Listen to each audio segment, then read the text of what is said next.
Good afternoon, everybody. Nice to see you on this beautiful fall afternoon. We are now on day 35 of the Democrat government shutdown. The Democrats' obstructionism will break the record for the longest government shutdown in American history tonight. The Democrats are intentionally hurting American families, workers, and businesses with this shutdown to fight for free health care for illegal aliens and to appease their radical left-wing base. And it's a total disgrace. This past weekend, Americans traveling to weddings, funerals, vacations, and meetings faced significant flight disruptions at airports across the country because of staffing shortages. On Sunday alone, more than 5,000 flights traveling to and from U.S. airports were delayed. Since the Democrat shutdown began, 4 times as many staffing shortages have been reported at air traffic control facilities compared to last year. TSA checkpoint wait times ballooned past 3 hours at Houston's George Bush Intercontinental Airport, with some passengers enduring up to 5 hours in line. At nearby William P. Hobby Airport in Texas, security wait times are routinely exceeding 1 hour. More than 13,000 air traffic controllers are continuing to work without pay. Because of the Democrats, these men and women who keep our airspace safe and moving will miss a second paycheck in a row this Friday if Democrats refuse to open the government. Let me be clear to our incredible air traffic controllers across the country. President Trump and Republicans want you to get your paychecks. They want you to be paid. Please call on your Democrat senators and tell them to side with President Trump and Republicans to vote to reopen the government. Our nation's 4 largest airlines, United, Delta, American, and Southwest, have now all endorsed the Republican, nonpartisan, clean funding bill to end the government shutdown. Major unions, collectively representing tens of thousands of pilots, have also joined the airlines in calling on Democrats to pass the clean, nonpartisan CR. The travel industry is also imploring Democrats to end the shutdown and reopen the government. Nearly 500 companies and groups in the travel business, including casinos, hotels, and convention bureaus, signed a public letter warning that America's travel economy has already lost $4 billion due to this Democrat shutdown, and they have called for the Republican CR to be passed, saying Americans expect and deserve a fully functioning federal government during the peak holiday travel season. Never before have we seen private industry and union leadership so unified on the same issue, rallying behind Republicans in such a vocal way. The Democrats have completely lost the plot. They are endangering the safety, prosperity, and livelihoods of millions of Americans. It's well past time Democrats do what they did 13 times under Joe Biden and pass the clean funding bill extension. All we need are 5 Democrat senators to put country over party and vote to end this reckless shutdown. In other news, tomorrow will mark the 1-year anniversary of President Trump's historic election victory, where he won nearly 80 million votes, the popular vote, in all 7 swing states. This was the ultimate poll on November 5th. The president secured a mandate to make America great again, and he has delivered in record time. Never before have we had a president who has kept their promises like President Trump has. I'd like to go over a few of those with you. In less than 10 short months, President Trump signed the largest middle-class tax cut in history, including no tax on tips, overtime, and Social Security to put more money back into the pockets of the American people. The president ended the southern border invasion of the Biden administration, made our border the most secure in history, and he is carrying out the largest mass deportation campaign of illegal aliens in our nation's history to protect our homeland, just as promised. President Trump has aggressively taken on drug cartels by declaring them as foreign terrorist organizations and even blowing up narco-terrorists who have tried to poison the American people with fentanyl and other illegal narcotics. President Trump defeated the Biden inflation crisis, and he continues to implement a pro-growth, America First economic agenda to make America affordable again, and we are seeing the results of that every day.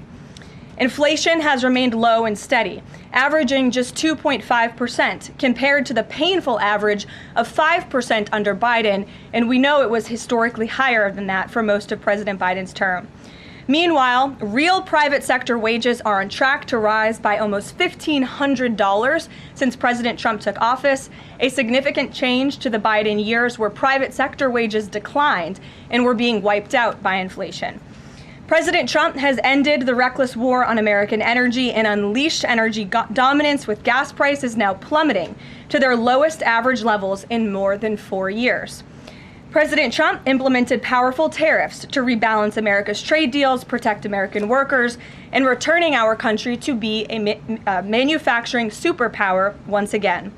As a result, the president has secured trillions and trillions of dollars in private and foreign investments into the United States, which are creating high-paying jobs for the greatest workforce in the world. The president has restored America's place as the leader of the free world through his unwavering peace through strength foreign policy that has already ended 8 wars and counting.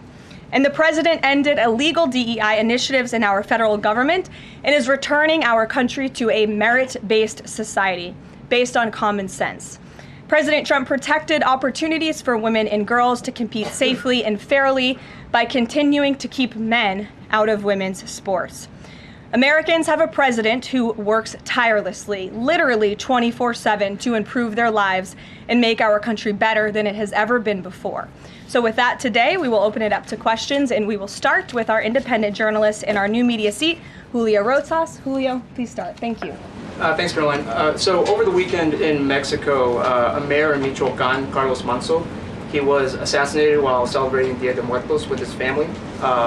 His assassination has sparked a lot of outrage. A lot of Mexicans are very upset.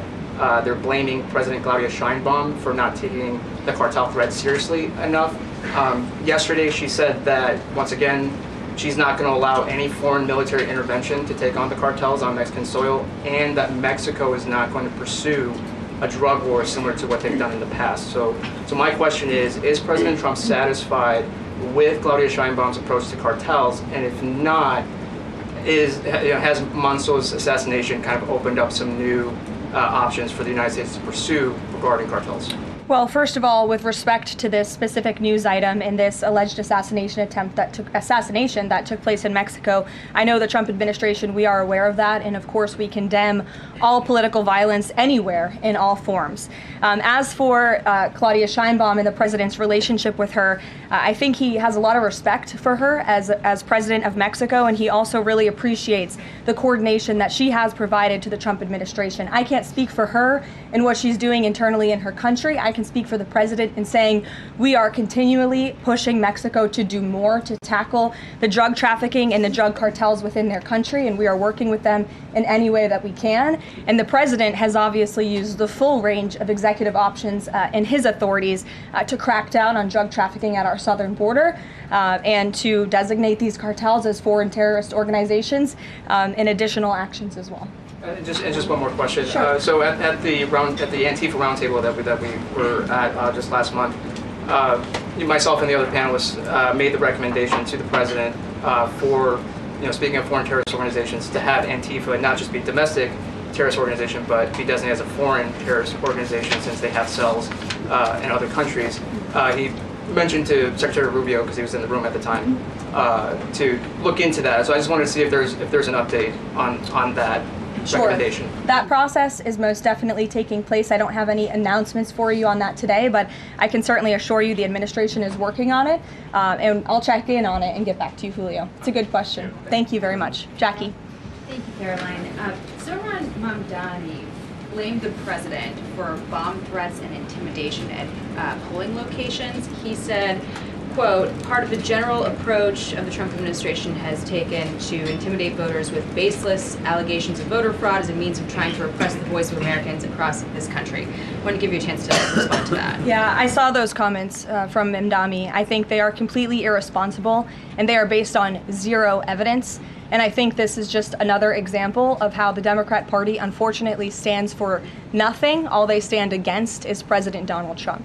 And I think it's quite sad to see that we have someone at the top of the ticket on an election day today saying such things about the president when he obviously had absolutely nothing to do with those threats. And on the shutdown, Democrats have been pretty quiet about the president's push for the nuclear option, terminating the filibuster.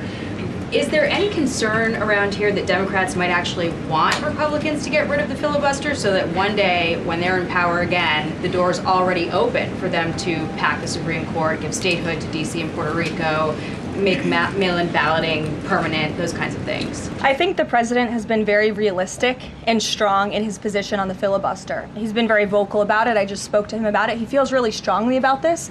Republicans need to play tough and they need to play smart. That's how the president feels. And we know that Democrats, if they are ever given a chance at power again in this city, they will absolutely take away the filibuster from the United States Senate. In fact, you had 49 Democrats who already voted to do this before. The only reason it did not move forward was because you had 2 Democrats who are no longer in office because they were run out of town by the far left radical base of their party. And so President Trump is quite clear on this. He wants to see Republicans move as many good pieces of legislation for our country forward in the next 3 years of his administration as they possibly can. And the filibuster is one means to doing that. Talked to Johnson and Thune about it. I know that they had both voiced some opposition. Have there been any conversations with them? He has. He's made his position to them very clear, both publicly and privately. Ouija. Thanks so much, Karoline. Can you help clear up some confusion about SNAP benefits? Because Sure. the president just posted that they will only be given out when the radical left Democrats open the government and not before. But just yesterday, the administration said it would comply with a court order to expend the full amount of SNAP contingency funds by end of business day yesterday. So did the administration distribute that money or defy that court order? No, the administration is fully complying with the court order. I just spoke to the president about it. The recipients of these SNAP benefits need to understand it's going to take some time to receive this money because the Democrats have forced the administration into a very untenable position. We are digging into a contingency fund that is supposed to be for emergencies, catastrophes, for war. And the president does not want to have to tap into this fund in the future, and that's what he was referring to in his Truth Social post. So the Department of Agriculture, as for the latest SNAP payment in the judge's order, put out guidance to states today on how to get that money to the recipients of SNAP.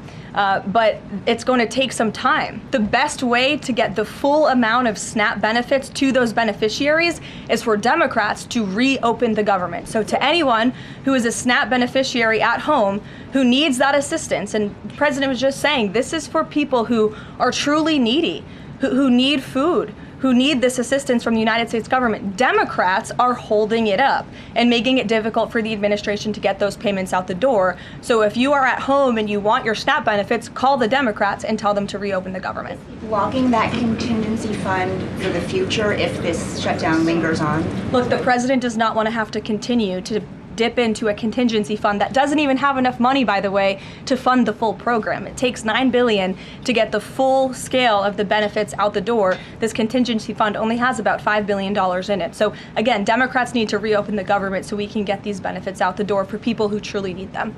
Kate. Thanks. The president suggested that if Mamdani wins, that he would cut federal funding to New York. How much funding would be impacted? What would be impacted there? Well, look, we won't get ahead of the election results, nor will I speak to what the president may do in the future. We'll see how tonight goes, and then I'll let him speak on it further. And why did the administration exclude Democratic lawmakers last week? There was a briefing about U.S. strikes on alleged drug trafficking boats. Why were those Democrats excluded?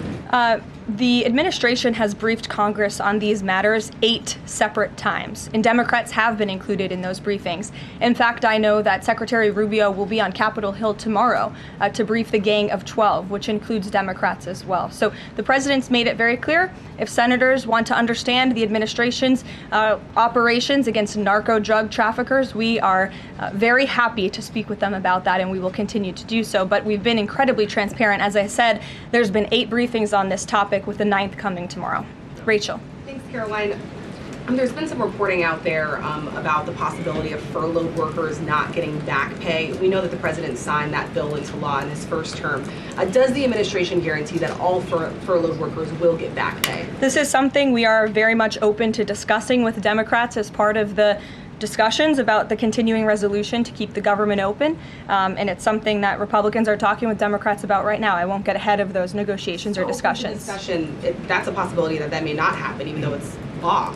I just said Republicans in the White House are very much open to discussing this with Democrats. And then just one last question. As this government shutdown now drags on, about to make history as the longest government shutdown in American history, can you talk about what the president is personally doing to try to see an end to this? He's pushing Republicans to keep voting and to keep opening up the Senate floor to vote for the clean continuing resolution. He had the Senate Majority Leader and the House Caucus Leader, Hakeem Jeffries, here at the White House to talk about this in the very early stages, to give them a chance to come to their senses and avoid this entire government shutdown at the very beginning. And they chose not to. And I think it's been very clear to everyone in this room and to everyone across the country that the Democrats are playing partisan politics with our United States federal government. And all Republicans have wanted to do for the last 35 days is reopen the government. That has been the president's position since day one. It is his position today on day 35. And all we need are 5 common sense Democrats with have a little bit of courage and come to the table and vote with Republicans. I saw Senator John Fetterman on television last night saying that he hopes more folks in his party will step up. And we certainly agree with him on that point. Sure. Karoline, the president posted on True Social that the voting underway in California is, quote, rigged. What evidence does he have of that, and what does it mean that mail-in ballots in that state are under legal and criminal review? By whom and why? And also, in this vein, does the White House still plan to issue an executive order banning mail-in voting, and what legal authority do you have to do that? The White House is working on an executive order to strengthen our elections in this country and to ensure that there cannot be blatant fraud, as we've seen in California with their universal mail-in voting system. It's absolutely true that there's fraud in California's elections. It's just a fact. It is just a fact. They have a universal mail-in voting system, which we know is ripe for fraud. And if you want to deny that, I'm happy to provide you all of the evidence for it. I'd be glad to send that to you after this briefing. Rigged. Fraudulent ballots that are being mailed in the names of other people, in the names of illegal aliens who shouldn't be voting in American elections. There's countless examples, and we'd be happy to provide them. As for executive action the White House is taking, yes, we are looking into that. And like any executive order, of course, any executive order the president signs is within his full executive authority and within the confines of the law. Stephen. Thank you, Caroline. I've got 2 questions I'd like to ask you about New York, but first I'd like to ask you about breaking news from the Attorney General. She revealed just about an hour ago that the Biden Justice Department seized President Trump's official first-term phone and subpoenaed his private phone records. Do you have a reaction to that? And also, do we know if they actually got those private call records? I saw the Attorney General's post on that. For additional questions, I would refer you to the Department of Justice, but I think this is just further evidence of the egregious overreach and weaponization of government that took place under the previous White House against then former President and now President Donald J. Trump. It was a clear effort by the Biden White House and the Biden DOJ to go after the president, and this is just further evidence of that. On New York, we've seen the president's messages that he's put out, but could you describe how he's feeling as a New Yorker watching this election? Well, the president is a New Yorker and he loves New York. It is his home. He talks about that all of the time, and he's made his thoughts on this election quite clear, I think, himself. In the back, yes, go ahead. Thank you. Over the weekend, there were reports. I was going to you in the green, but go ahead and then you can have your question. Thank you. Over the weekend, there were reports that President Trump was due to host President of Syria, Ahmad al-Shara, on Monday. Do you have any preview for that meeting? Is he expected to invite him to join the U.S.-led anti-ISIS coalition? I can confirm that that meeting will be taking place here at the White House on Monday, and this is part of the president's efforts in diplomacy to meet with anyone around the world in the pursuit of peace. And as you know, when the president was in the Middle East, he made the historic decision to lift sanctions on Syria to give them a real chance at peace. And I think the administration, we've seen good progress on that front under their new leadership. And so he will be here at the White House on Monday, and I'll let the president speak further on it on Monday. Yes, go ahead. Thank you, Caroline. I was just curious, you had mentioned there that President Trump, as we know, has been speaking with Republican leaders in Congress about reopening the government. Is he involved in any other negotiations? And is he prepared to sign something if a deal does come out by the end of this week? On top of that, with SNAP benefits, does he have any authorities or considering any authority there to release more funds to help people who are desperately needing these benefits? So look, I think I've already answered the question on SNAP. We're complying with the court's order and we're getting that partial payment out the door as much as we can and as quickly as we can, but it's going to take some time because again, this is a prorated payment that we're tapping into a contingency fund for. The best way to get those payments out the door is for Democrats to reopen the government. But yes, the president is in constant communication with his friends on Capitol Hill. They know, they call, he answers, he picks up the phone. He's a very transparent president in that way. And as soon as the Democrats pass the clean continuing resolution, President Trump will be here to sign it. Michael. Thank you, Caroline. President Trump has threatened to go into Nigeria guns a-blazing if Nigeria's government does not stop the killing of Christians in that country. Has the White House heard back from Nigeria's government on this threat? As the president stated, Michael, if the Nigerian government continues to allow the killing of Christians, the United States will immediately stop all aid and assistance to Nigeria and may take action to wipe out the Islamic terrorists who are committing these horrible atrocities, especially against innocent women and children. I don't have any further announcements on that for you today, but I can assure you the President of the United States is watching this situation unfold very closely, as is our Secretary of State, Marco Rubio. Question, Caroline. President Trump has endorsed Andrew Cuomo in New York City's mayoral race. He has not by name endorsed Winsome Sears in Virginia's gubernatorial race. Why is that? Look, as you know from this podium, I'm quite limited in what I can say with regards to ongoing political elections. I think the president has spoken for himself and what he wants to see take place in these elections today. Lalit. Thank you. I would like to ask you about India-US relationship. What is President's thoughts on the future of India-US relationship? I'm sorry, Lalit, can you repeat that? What is President's thoughts on future of India-US relationship?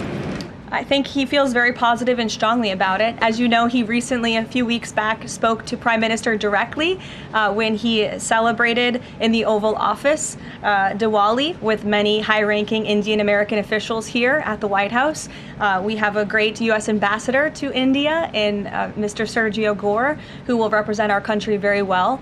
And the president and his trade team continue to be in very serious discussions with India with respect to that topic. So I know the president has great respect for Prime Minister Modi, and they speak pretty frequently. Thank you. Hi, yes. On the air traffic controller crisis ongoing, Secretary Duffy said he will now start to cancel on ground flights next week to maintain safety. Should people fly next week given this new information? And is the administration encouraging people to stop flying altogether and look at alternative transportation modes? The administration is encouraging Democrats to reopen the federal government so this chaos and disruption to our air traffic control system in the United States of America stops. It is ridiculous that we have even gotten to this place and that the Democrats have continued to shut down the government with 35 days, our air traffic controllers continuing to work unpaid, every single major airline in our country coming out and begging the Democrats to please reopen the government. And you had a Democrat staffer who was quoted, I believe in Politico a few weeks back, saying, short of planes falling out of the sky, we are not going to reopen the government. That is a reckless and dangerous statement from someone who didn't want to put their name on that statement, but we know it came from the Democrat Party. And I think we're very clear. We want to reopen the government so we can resume travel in the safest and most efficient way possible, especially as we head into the busiest travel season of the month. We have Thanksgiving in a few weeks. And so Americans across the country need to make it very clear to their Democrat representatives that we want this government to be reopened so we can resume safe and efficient travel. Fran. Caroline, as of last I checked, the president still had not commented on the death of former Vice President Dick Cheney. Is the White House involved in the funeral arrangements in any way? Does the president plan to speak at the funeral? Has he spoken to anyone in the Cheney family today? And does the White House have an opinion on whether or not the former vice president should lie in honor or state in the Capitol? I don't believe the White House is involved in that planning, or at least hasn't gotten to it yet. I know the president is aware of the former vice president's passing, and as you saw, flags have been lowered to half staff in accordance with statutory law. Jasmine. Thank you. Back on the question of the filibuster, how much political capital is President Trump willing to expend to get Republicans to do what he's asking? I mean, will we see him at the Hill? Will he be calling folks over here? What exactly is President Trump planning to do outside of these true socials and maybe some of these private conversations to get Republicans to fall in line? Look, I think you'll see. I think you'll see the president continue to engage very strongly and consistently with his friends on Capitol Hill. I don't have any meetings to read out for you at this time, but I think you should stay tuned and keep your eyes on Truth Social on this matter. The president's making his position on it quite clear. And again, he is right. Republicans need to play tough. We know that this is what the Democrats will do if they are ever given the keys to power again. And he wants to pass as many good pieces of legislation as we possibly can for our country and for our people. That includes election integrity reforms. It includes additional tax policy. It includes, fixing our immigration system further in ways that only Congress can. And the president fears with a Democrat Party that is so radical and opposes everything he does and everything he says, this is the only option for Republicans to move forward. Karen. In a second question, President Trump said to CBS in the 60 Minutes interview that he did not know the Binance founder, which he pardoned. What exactly did he mean for that? I know it caused He means he does not know him personally. He means he does not have a personal relationship with this individual. And when it comes to pardons, the White House takes them with the utmost seriousness, and the president understands the responsibility that he has as president to issue clemency and issue pardons to individuals who are seeking that. That's why we have a very thorough review process here that moves with the Department of Justice and the White House counsel's office. There's a whole team of qualified lawyers who look at every single pardon request that ultimately make their way up to the President of the United States. He's the ultimate final decision maker. And he was very clear when he came into office that he was most interested in looking at pardoning individuals who were abused and used by the Biden Department of Justice and were over-prosecuted by a weaponized DOJ. And the individual you're referring to, that was certainly the case. Even the judge in his case said that the sentencing that the Biden administration was asking for was egregious and went too far. And so the president is correcting that wrong, and he has officially ended the Biden administration's war on the cryptocurrency industry, and I think that's the message he sent with this pardon. Karen, yes. Back on the issue of back pay for furloughed workers, you said that the White House is open to discussing that with Democrats, but what would that discussion even be? There was a law, the president signed it in 2019. What could a discussion look like? Why is that even open for discussion? Look, Karen, as I said, Republicans are talking about that with Democrats right now, and I don't want to get in the middle of those sensitive conversations. But as we've complied with the SNAP order, the White House, the administration is always going to comply with the laws. We're always going to comply with the ruling of judges across the country. But the Republicans are discussing this matter with Democrats right now. Why would there even be a consideration of not paying those workers? Tom Dempsey with News Nation. Big day in the Supreme Court tomorrow with President Trump's tariff policy facing a legal challenge. What's at stake with that case? And if the Supreme Court rules against the Trump administration, what is Plan B for trade policy? I'll tell you, the White House is always preparing for Plan B. It would be imprudent of the president's advisors not to prepare for such a situation. With that said, we are 100% confident in the president and his team's legal argument in the merits of the law in this case, and we remain optimistic that the Supreme Court is going to do the right thing. The importance of this case cannot be overstated. The president must have the emergency authority to utilize tariffs. Look at what President Trump has been able to do with the leverage and the power of tariffs. He's been able to sign peace deals all over the world and end global conflicts and literally save lives. He's been able to bring in trillions of dollars of investments into our country. In fact, this year alone, we are going to cut the deficit by $600 billion, namely because of the president's effective use of tariffs. And the president strongly believes that economic security is a matter of national security, and tariffs have a lot to do with that. And this case is not just about President Trump. It's about the use of this emergency authorization for tariffs for future presidents and administrations to come, and we're confident and hopeful that the Supreme Court will do the right thing. Kristen.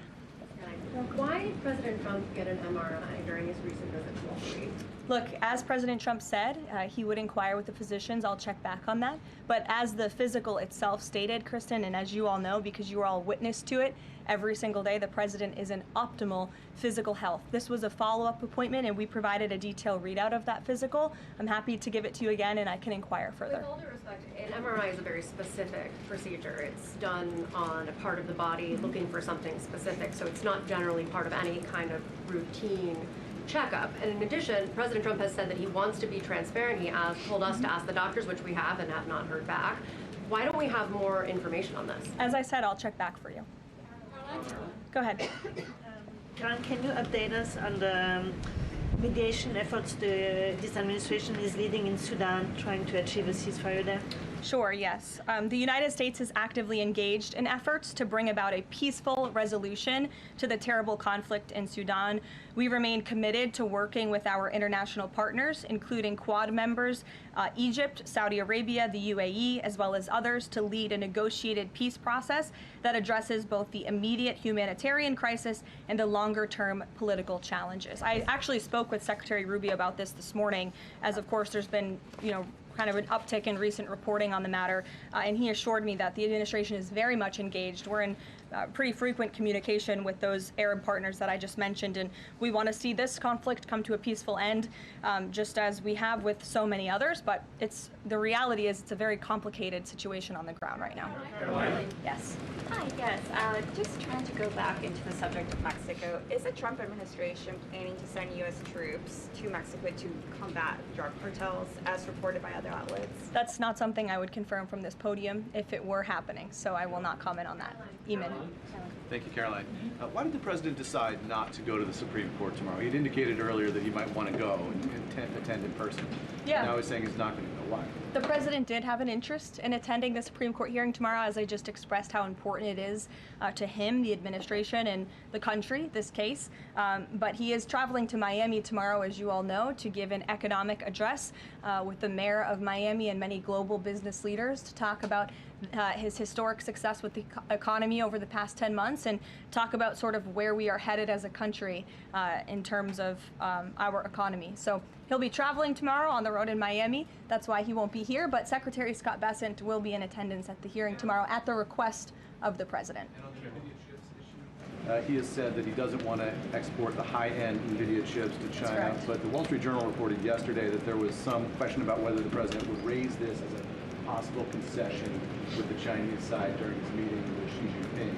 So does the White House consider NVIDIA chip exports to China to be a closed issue right now, or is this an ongoing negotiation between the United States, China, and NVIDIA at this point? The president has made his position on this very clear, both to the Chinese and also to all of you. He's answered this question directly. As for the most advanced chips, the Blackwell chip, that's not something we're interested in selling to China at this time. Annie? Does the president think that the results of the Virginia or New Jersey gubernatorial races tomorrow, or statewide races tomorrow, will in any way reflect a voter sentiment towards his administration? Look, Annie, I'm not at liberty to talk about the election results, and I certainly won't get ahead of them. I'm not going to engage in hypotheticals that may or may not happen tonight. We'll have to watch and see. And I'm sure you'll hear directly from the president tomorrow on that point. Just really quickly, is there anything that prompted the president's tweet this morning? Because it did seem quite different from some of his other communications about SNAP. It seemed a little bit out of the left field. I'm just wondering if he had a conversation or if there's anything you're aware of that caused him to decide to, at around 11 o'clock, to send out that message. Look, the president is constantly well read on the news, as you know, and he is very much aware we are in day 35 of a government shutdown in which these SNAP benefits, we're pushing them out the door. USDA put out that guidance to the states this morning. The president was aware of that, and he wants to make it very clear that these benefits are in jeopardy because of the Democrats, and they should just open the government so that we can continue getting these funds out the door in an easier and more efficient way. There's some new reporting that just dropped a few minutes ago that the Trump administration is negotiating with the makers of Ozempic to sell some weight loss drugs for $149 a month. That's according to the Wall Street Journal. Do you have any more information on that? Can you confirm confirm that? I think the president has said himself in previous Most Favored Nations announcements that this is something that the administration has been engaged in and looking into. I won't get ahead of the president on any future announcements, but I will echo his strong commitment to bringing down drug prices in this country. And you've heard it directly from Secretary Kennedy and Dr. Marty McCary and his entire Health and Human Services team, how committed the president is to bringing down the cost of drugs, and we're working with pharmaceutical companies to do that every day. Very quickly, Karoline, on SNAP. I know it's been asked, and I know we just asked it, but I want to put a fine point on it. You talked about the president's post here, and he wrote that SNAP benefits will only be given when the radical left Democrats open up the government. I understand your previous answers, but as written, how would that not violate a court order as it's written? I've now answered this question several times, Gabe. We are complying with the court's order. We are getting the payments out the door as quickly as we can. USDA sent the guidance to the state. The president is referring to future SNAP payments. He does not want to have to keep tapping in to an emergency fund and depleting it. In the case of a catastrophe in this country, he wants to have those funds preserved, as they should be. And he's made it very clear Democrats should reopen the government. I have one final positive note for all of you. I told you I would keep you posted when the White House would resume public tours. Well, I'm pleased to announce the Office of the First Lady has reopened the doors for public tours on Tuesday, December 2nd. There will be an updated route, of course, for guests in light of the ballroom construction that's taking place, but we very much look forward to celebrating the holiday season. And the public and members of Congress and anyone who wants to come visit the First Lady's beautiful decorations is welcome to go to whitehouse.gov/visit to sign up for a tour. Thanks, guys. We'll see you tomorrow.